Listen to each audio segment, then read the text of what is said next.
Hello, my name's Stephanie, and today I'll be presenting my informative speech, which is based on which will be about using antibiotics properly. Okay, and what are antibiotics overall? This is basically a medication that fight on bacterial infections. Okay, I'll be informing you guys about the proper ways on how to use antibiotics, and I will show as well in another slide about the guidelines of how and when to use them. This is the most common medication prescribed by physicians, and it only can be prescribed by physicians. There's no over-the-counter medication. There are some medications that do have very little to no trace at all of antibiotics, but that's it can be.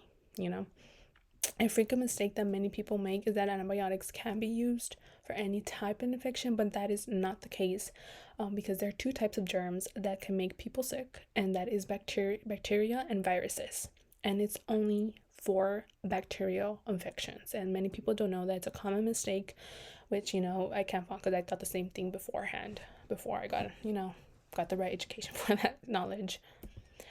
So how does it work? How does it prevent us? How does it help aid our symptoms? How does it fight off the bacterial infections that we have? First of all, the way it works, antibiotics it inhibits a lot of things for the growth of the cell. It inhibits cell wall synthesis, which is the protective outer layer. It inhibits DNA gyrase, which prevents the uncoiling of the DNA, which is needed to reproduce and repair. It inhibits RNA synthesis, which is basically making the RNA, which is needed for production of proteins. It inhibits protein synthesis, and this is basically the production of protein. It inhibits folate synthesis, which is basically the vitamin needed to grow and for multiply for these bacterial infections. Overall, this basically does is killing and inhibiting the growth of bacteria. It prevents them from multiplying and causing diseases. Antibiotics are used for a wide range of infections, bacterial infections to be specific, including skin infections, respiratory infections, urinary tract infections, and sexually transmitted infections. I got all this information on our data in ourworldindata.org. It was a very informative article, I believe. As well as so what type of common antibiotics is there? The most common that are prescribed and dispensed are the ones right here, right below me. These are it shows the percentage on the side of how many have been prescribed, and this is only data from the USA, not globally. And I did get this information from definitehealthcare.org. And the top ones that are mostly used, dispensed, and prescribed are amoxicillin and clavionate potassium, azithromycin, cephalexin. All these are the most used. There are others that are used as well, but they don't work as well. They don't treat as many wide range of infections, or they possibly can have more side effects than others, which is why I believe amoxicillin is the most efficient one which is why it is the one that is in the top two. So now that I said a little bit about how it works, I want to talk about when to use and the guidelines for that. So right here in the bottom of me, there's a little chart which I got from the Johns Hopkins Medicine website.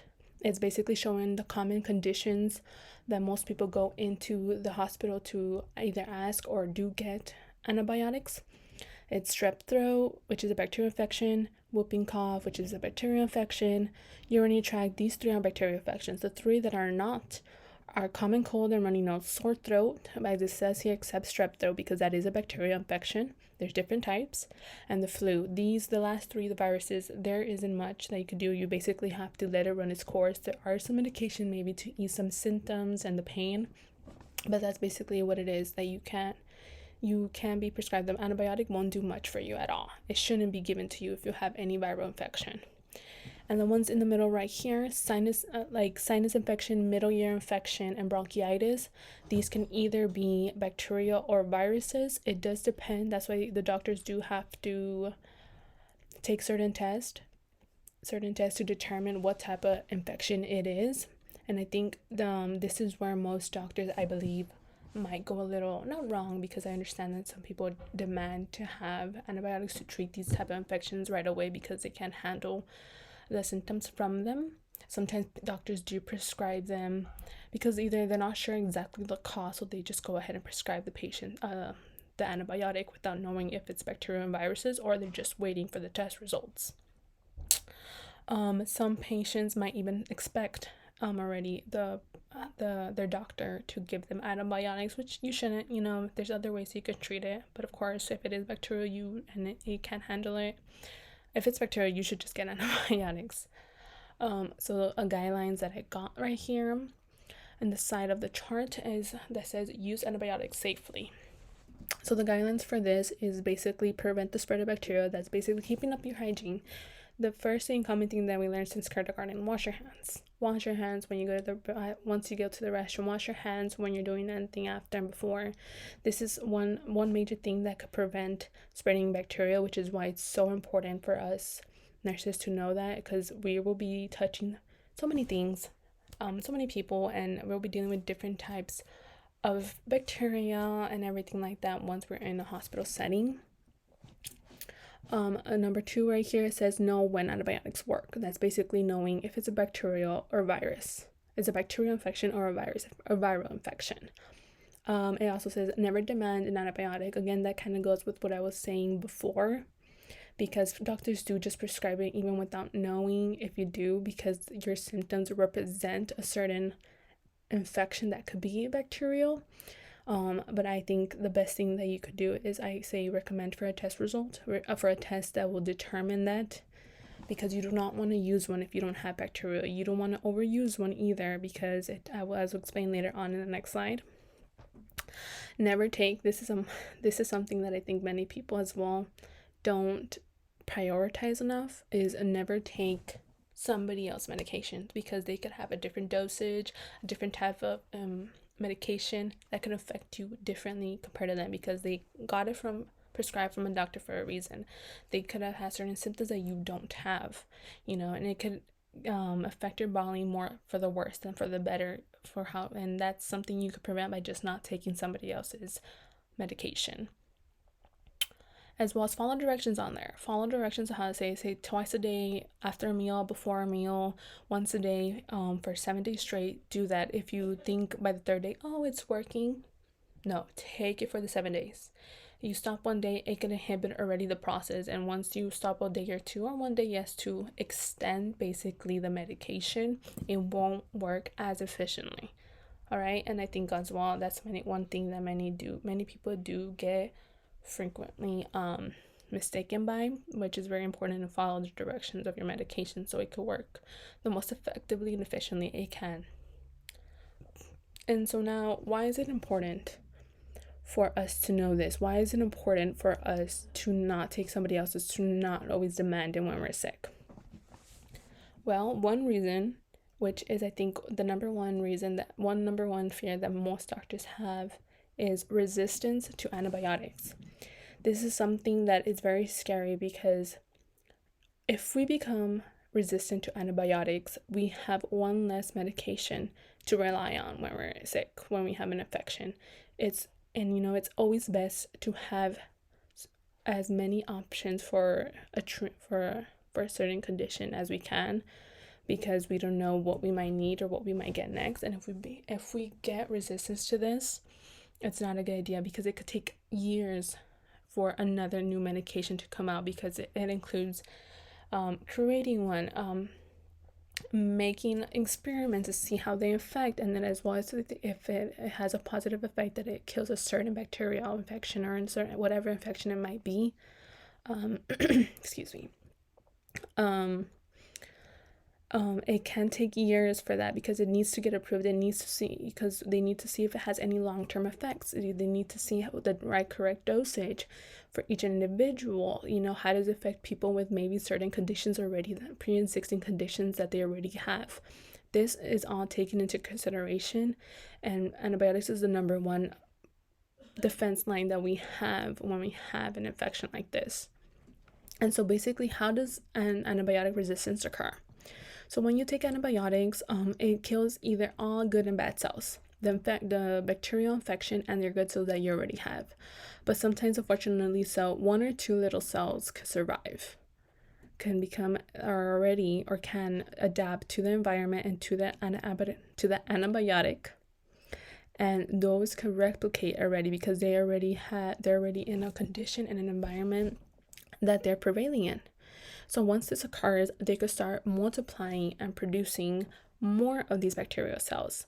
And these cells themselves that they are reproducing can already have or not have, but it's most likely they will have the gene, or the mutation more specifically, of the drug resistant in them. And that is something that we do not want to occur. Like I said, the most options that we have to find an infection, the better. But this does occur, it has happened, and this is one of the most top things that they're scared of happening ever, because unfortunately there's an increasing amount that many people ask for antibiotics for every little thing, and it shouldn't be the case. There should be a little bit more regulations, I guess you could say, on it, or more people should really watch out for that. So I want to talk about a little bit about the charts that I have here. This chart right here, which I did get in this Institution for Health and Metrics Evaluation. Both of the ones in the bottom are from that website.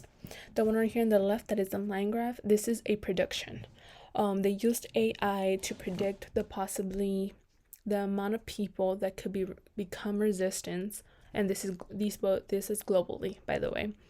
Globally, how many people can become resistant within the next 25 years. So it's basically showing AI did a little prediction. They do put in all the data that they needed and to create this chart. Within basically the 25 to 50 years, this is how many people will be resistant, up to the millions. I believe it does say 1.9 million. Oh, yeah, it's not that great. It's 1.9 million. That's how many people will start becoming and will develop, or no, sorry, that's when I messed up. Our bodies don't become resistant, the bacteria do. Okay, so this is how many bacterial infections, many people that antibiotics will no longer work for if we go the way that we are already, if we keep prescribing them to every little thing or demanding it because we want to just get rid of whatever we have. This is how many, it's in the millions, and that's just scary because that means there's a million people out there probably as well that need to have another solution to fight off this infection, which could possibly take years. Like I said, it takes years to get approved any type of medication like this because it's globally, everywhere in the world antibiotics are used, to fight any infection that might be needed. For bacterial infection, sorry. Yeah. And the chart right here on the right side, the circle, this is basically showing the amount of deaths either attributed, associated to bacterial resistance to antibiotics. So the smaller circle right here where it says resistance attributed, that's basically the cause of the death. 1.1 million people have died because of the resistance that that bacteria have had against antibiotics. And I believe this is data collected from 2023, if I'm correct. No, we know, because 2019. Sorry. I think it's way before that, if I'm correct. As well. Okay, so anyways, the second circle, the resistance associated, that means that the bacteria did play a part in of the death of the patient, of them being resistant to antibiotic, but they are associated with something else as well. It's not entirely it's not only that the bacteria was resistant to the antibiotic, there was other maybe pre-existing conditions that have unfortunately caused these people to die a lot quicker, and the antibiotic didn't do much because they had something else that they needed to be treated for. The bacterial infections is how many people have died from bacterial infection, 7.7 million people. And sepsis, 21.3 million people have died. And that sepsis is basically a life-threatening condition that occurs when the body's immune system overreacts to an infection. And basically when this overreaction occurs and can lead to widespread inflammation and organ damage. Oh, what is that? I didn't even see that little button. Oh, sorry, that was new. Yeah, anyways, this is why it's very important for us to understand the proper usage of antibiotics, because if we start becoming resistant to these, we will have less available treatment for us, and we don't want that to occur. Like I said, it could lead to millions dead, unfortunately. And if this prediction is right, because we are in 2025 now, it'll be scary, because like I said, it takes years for new medication to be made, and we don't want to get to that point to start panicking, because we will panic with everything going on. But yeah, this is why it's important to know how to properly use and when to properly use antibiotics. So I hope you guys learned a little bit something. I do want to show, this is my reference page. So yeah, I hope you learned a little bit something today about antibiotics and how they work. And yeah, thank you very much.